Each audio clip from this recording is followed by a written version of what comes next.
yet in terms of coming on the show, but he sure is getting close. Austin Petersen with us wants to be your next United States Senator. He's going up against Josh Hawley in the Republican primary. Good morning, Austin Petersen. Good morning, McGraw. And before we get started, I just want to say thank you for giving us the opportunity to come out and talk. You've been one of the better hosts out there, and I just want to say no matter what happens in the primary, I'll always appreciate you. Who's better than me? First of all, don't come on this show. You said one of the better ones. Well, we did get endorsed by Gary Nolan of Columbia, 93 Eagles. So. Well, I don't really do endorsements, though. Well, who's your guy in the Republican Senate primary? Who do you like? I like you all. Yeah? You're all my children. Soap opera? You are. It is like asking who's your favorite dog, who's your favorite kid, right? No, you're all my people. No, you know what? I just ask the questions. I let you guys answer it, and you've been fair, let the chips fall where they may. Thank you. You're going to the Mike Pence thing today. Yeah, I'm gonna go see the VP talk today, and kind of interested to see what he has to say. I think he's touting the Trump tax cuts, like that's kind of this tour. It's very popular here in Missouri, and I'm gonna go pay my respects and see what's up. So last night I was filling in for Jim Bohannon, and I had on Blake Hurst, who is the Missouri Farm Bureau president. Mm-hmm. And we were talking about the plight of the farmers and the plight of the tariffs. Yeah. And that farmers are really worried about these tariffs. Should be. This is your guy, your party, seeming to be embracing tariffs. What are your thoughts on all this? Big mistake. Farmers get hit on both sides of the tariff because they purchase tin and aluminum to make grain silos. And then, of course, they're going to get hit on their corn, soybeans, and wheat. So, the Republican Party needs to do another about-face right at 180 degrees. They need to turn around and take a look at what real solutions we need to be able to help Missouri farmers. The tax cuts were great, but we shouldn't turn around and support a tax increase. That's what a tariff is. Trade wars don't have any winners in the end.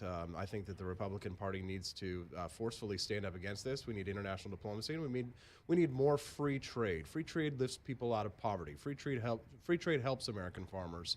And I plan on championing free trade as a U.S. Senator next year. They're saying that there are down 10%. Commodity prices, we haven't seen these in 10 years, and that by the fall, if something isn't changed by the fall, these farmers are going to have bills due that they can't cash. It's one of the reasons why I'm running, McGraw. And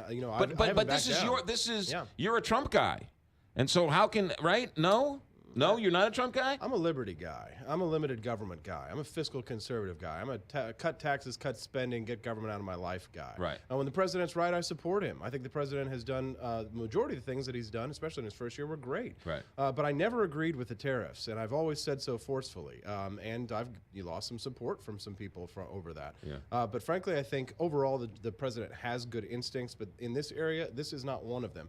If people say that it's a tactic, then that's appreciating or saying that the tariffs are ultimately a bad thing and we don't want them. If it's a tactic and it works, well, credit where it's due. But frankly, I don't think increasing taxes right now is a good idea. Our economy's booming. We've got 3% GDP growth. I'd like to see that continue. And we're not going to do that with these kinds of policies. Yeah. Where are you with this crazy week with Vladimir Putin news conference? So, somewhere in the middle. I mean, Ronald Reagan sat down with Gorbachev. They had peace talks. John F. Kennedy had an open line to Khrushchev, even during the Cuban Missile Crisis. I think diplomacy is good. I think peace is good. The president is probably sensitive to the fact that he's been accused for the last year and a half of Russian collusion, which is why he didn't ultimately admit that the Russians may have intervened in our elections, which it appears that they did.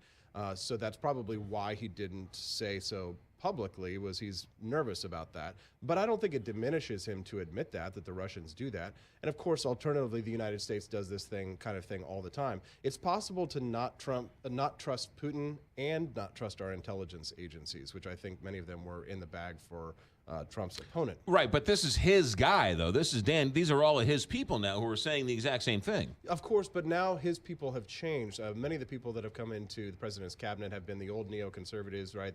John Bolton and many of the others. It appears, unfortunately, that Secretary of Defense Mattis is being pushed to the outer circle. People like Kelly and others maybe on their way out. So the old guard is coming back, and those people who are very hawkish were not a fan of him going and speaking to North Korea, and people were calling him an appeaser, comparing him to Neville Chamberlain for that. Diplomacy is good. Peace is good. But I don't think it diminishes, again, the president to say that they interfered in our elections. I don't think that harms our international relations. NATO used to be a stalwart, bedrock conservative philosophy. Now that seems to be being upended. Well, I've never been a big fan of huge international alliances myself. I tend to be a little bit more skeptical of those things. I'm also not a fan of the United Nations.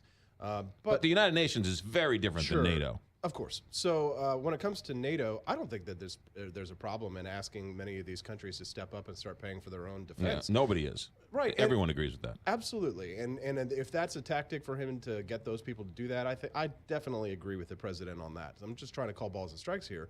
But in terms of diplomacy, I think we do need NATO. I do think it's a good idea for us to have these alliances. But frankly, I do get tired of having European socialists wave their medical systems in our face when they don't have to pay for defense. Right. So socialism without defense subsidy falls apart, in my opinion. There was a story in the New York Times the other day about a town in Missouri, Kennett, Missouri. And the story went to detail how hospitals in rural America and here in Missouri are closing at an alarming rate. And that you want to go see an obstetrician, you might have to go 100 miles, 150 miles. I mean, when you're having a baby, you got to go to the doctor 4 or 5, 6, 7 times, tests and ultrasounds and all that type of stuff. And the story was how there is a crisis in rural America. And here in Missouri, there are not enough hospitals in rural America. How do we solve that problem? Because it doesn't sound like market-based strategies will solve that problem. Well, we haven't had market-based strategies, so it's really hard to tell. Well, but in a small town like Kennett, they're not going to be able to economically. It's not going to be economically viable to put a Barnes Jewish Hospital right there. Well, that's not necessarily for me to say. I did a lot of door knocking in the last couple of weeks. Went out and talked to people at their front doors. One of the main concerns that people have is healthcare. Right. And when we talk about markets in healthcare, I have to explain to them that we don't really have good pricing signals in our healthcare. We do have some experimentation with new healthcare models that I think we should go towards. One of the problems that we have is that we've lost the ability to have the kind of door-to-door service that you would get in the old days when doctors would come door-to-door, right? We've sort of centralized and bureaucratized our healthcare system so that people think that the only way for you to get treatment is to just go down to the local clinic or the local hospital. But I think if we were to deregulate our health markets, if we had more pricing signals and more opportunities for people to innovate in our healthcare system, we'd probably get better prices. Now, one specific thing that we could do to actually lower the cost of pharmaceuticals in this country is that we could get rid of some of these safe harbor laws that are protecting many of these middlemen. Have you ever heard of PBMs, Pharmaceutical Benefit Management, Express Scripts? Yeah, people right, like that. Essentially. So what happened is in the 1980s, they passed these laws to protect them, these safe harbor acts. They were supposed to, as middlemen, negotiate prices down. But because now they're protected from competition, now they go for the highest prices. So a bag of saline solution for your dog at a veterinary clinic will cost $10. But for an adult human, it's the same thing, salt water, and it's costing $580. Well, that's because of the safe harbor laws that protect these for prescription benefit management. I also think we ought to be able to purchase drugs from Canada, right?